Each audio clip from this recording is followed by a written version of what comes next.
Assalamualaikum warahmatullahi wabarakatuh. Perkenalkan, nama saya Helena Ramadhani Harhab, mahasiswa program studi Perbankan Syariah semester 4. Di sini saya akan menjelaskan mengenai fungsi APBN atau Anggaran Pendapatan Belanja Negara.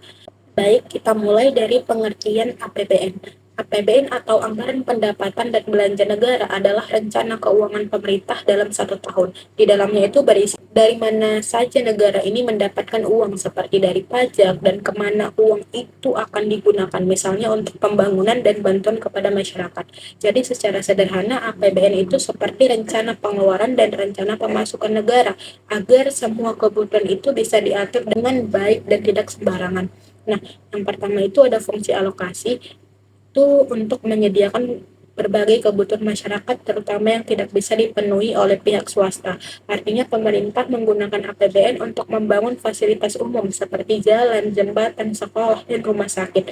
Hal ini penting karena fasilitas tersebut dibutuhkan oleh orang banyak dan tidak selalu menguntungkan jika dikelola oleh swasta, sehingga pemerintah harus turun tangan. Misalnya itu pembangunan jalan agar transportasi itu lancar, pembangunan sekolah untuk pendidikan, dan rumah sakit untuk pelayanan kesehatan.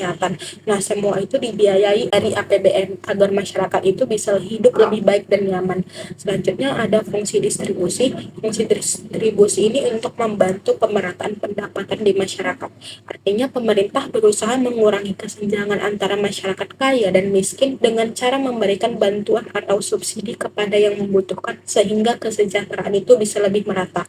Nah, contoh dari fungsi distribusi adalah bantuan sosial, subsidi BBM, dan bantuan pendidikan. Dengan adanya bantuan ini, masyarakat yang kurang mampu tetap bisa memenuhi kebutuhan hidupnya.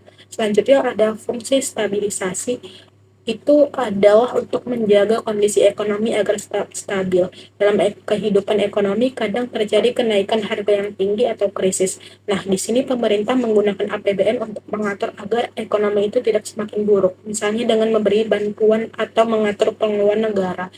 Contohnya, saat terjadi krisis atau pandemi, pemerintah itu memberikan bantuan kepada masyarakat agar daya beli itu tetap terjaga.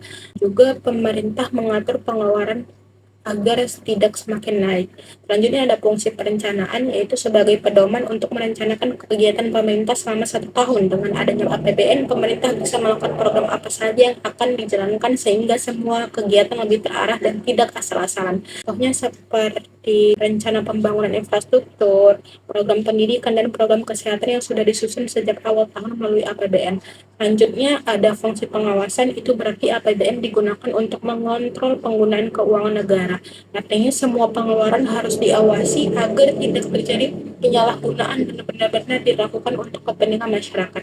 Contohnya seperti adanya laporan keuangan negara dan audit dari lembaga tertentu, sehingga penggunaan uang negara itu bisa dipertanggungjawabkan dengan baik. Jadi sebagai penutup itu, APBN itu tidak hanya sekedar rencana keuangan, tapi juga memiliki banyak fungsi penting seperti menyediakan fasilitas, membantu masyarakat, menjaga ekonomi tetap stabil, merencanakan program, dan mengawasi penggunaan uang negara.